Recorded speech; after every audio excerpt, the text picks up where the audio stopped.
Hello students, today we start class 12 chapter P block element. तो आपको पता ही होगा पी ब्लॉक एलिमेंट 7 मार्क्स का है तो बोर्ड में। तो सबसे पहले हम स्टार्ट करेंगे पी ब्लॉक एलिमेंट किसे कहते हैं। तो last electron in P block, मतलब जिन एलिमेंट का लास्ट इलेक्ट्रॉन पी ब्लॉक में आएगा दैट इज कॉल्ड क्या, पी ब्लॉक एलिमेंट। तो अब हम कैसे पता चला कि ये पी ब्लॉक का एलिमेंट है, तो इसे हम ऐसे पता करेंगे। नहीं तो ये भी कहता है कि बेवकूफ़ बना रहे हैं, कुछ है हवा नहीं रहा है। तो इससे मतलब ये निकलता है, यानी उसका इलेक्ट्रॉनिक कॉन्फ़िगरेशन करेंगे 1s2 2s2 2p1। तो आखिरी इलेक्ट्रॉन किस में आ रहा है, पी में, तो वो किस ब्लॉक का एलिमेंट होगा, पी का। और ये नीचे नाइट्रोजन भी 1s2 2s2 2p3, आखिरी इलेक्ट्रॉन किस में आ रहा है, पी में, तो वो किस ब्लॉक का एलिमेंट, पी का।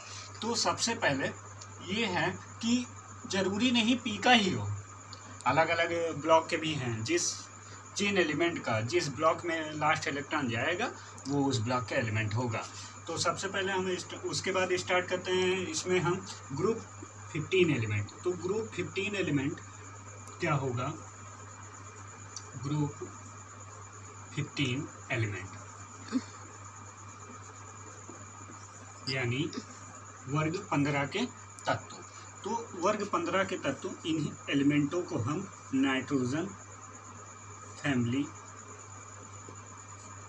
एलिमेंट भी कहते हैं, नाइट्रोजन परिवार के तत्व। अब पता कैसे चला नाइट्रोजन परिवार के तत्व, यानी नाइट्रोजन सबसे पहले है, तो यही पप्पा जी पहले हैं, तो इसके पीछे जितने भी होंगे सब उस इन्हीं की फैमिली के बिलोंग करेंगे। अब देखिए, अब इसकी प्राप्ति क्या होती है पृथ्वी में, कैसे ये वेल्ड होता है। अब देखिए इसमें क्या है, नाइट्रोजन इतने परसेंट, फास्फोरस इतना, आर्सेनिक इतना, एंटीमनी इतनी और बिस्मुथ इतना। तो सबसे पहले क्या प्राप्ति है ये सब, वैसे भी आप जानते हैं एटमॉस्फेयर में सबसे ज़्यादा पाई जाने वाली गैस नाइट्रोजन ही होती है, नाइट्रोजन गैस होती है। फास्फोरस क्या है, तो फास्फोरस का किस में पाया जाता है, कैल्शियम फास्फेट वगैरह आप सुने ही होंगे, दांत में, शरीर में, बॉडी में भी फास्फोरस एक्सक्रीट होती है।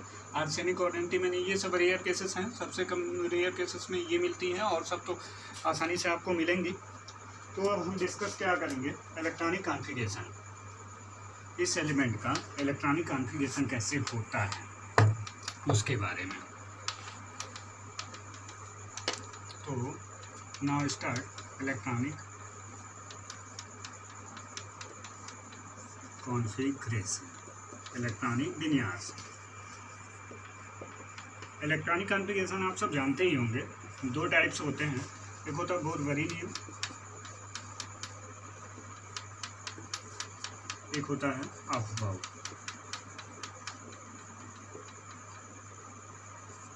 फेमस बंदा यही है अफबाउ, बोर-बरी नियम तो फेमस नहीं है, ये सब पुराने में होता है।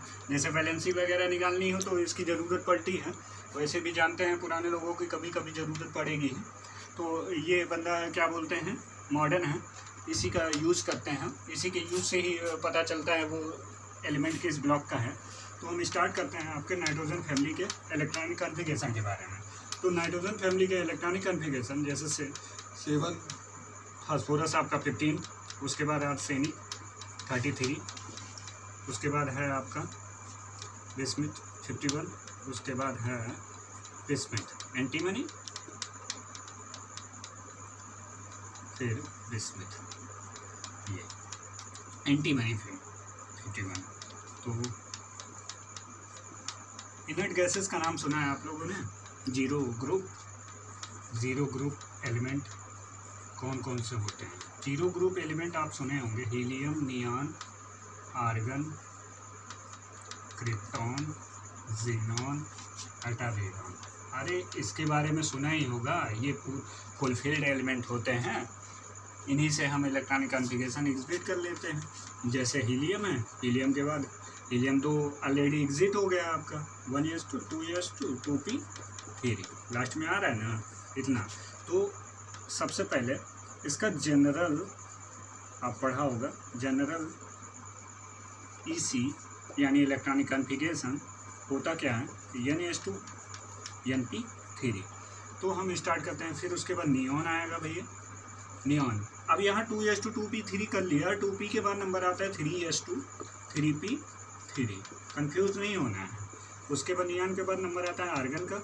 आर्गन के बाद 3p आया, 3p के बाद नंबर किसका आता है 3d का, 4s2 4p3। उसके बाद आर्गन के बाद नंबर आता है क्रिप्टॉन का। क्रिप्टॉन का 3d 4s 4p, 4p के बाद नंबर आता है 4d का, 5s2 5p3। क्रिप्टॉन के बाद नंबर आता है जीनॉन का। जीनॉन में हम 4f14 कर देंगे, उसके बाद 5d10 हो जाएगा, 6s2 6p3। अब आपके कन्फ्यूज़न ये है कि सर आप जल्दी जल्दी करते चले गए, हमको दिक्कत आएगी, कैसे हम करेंगे। तो आपको ये इसके एटॉमिक नंबर पता होने चाहिए।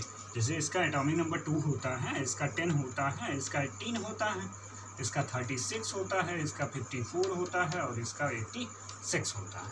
तो आप कर लेंगे। उसके बाद इसमें कन्फ्यूजन 2p के बाद 3s, 3p के बाद 3d और 3d के बाद 4d और 4d के बाद 4f तब 5d। समझ में आया ये? तो एनी कन्फ्यूज़न एनी डाउट आज की क्लास में अगर जो भी होता है आप कमेंट बॉक्स में क्लिक करिएगा। उसके बाद आपको उस लेक्चर का वो लेक्चर आपको मिल जाएगी। कोई any problem any confusion. So that's all, आज की क्लास इतनी ही है आपकी।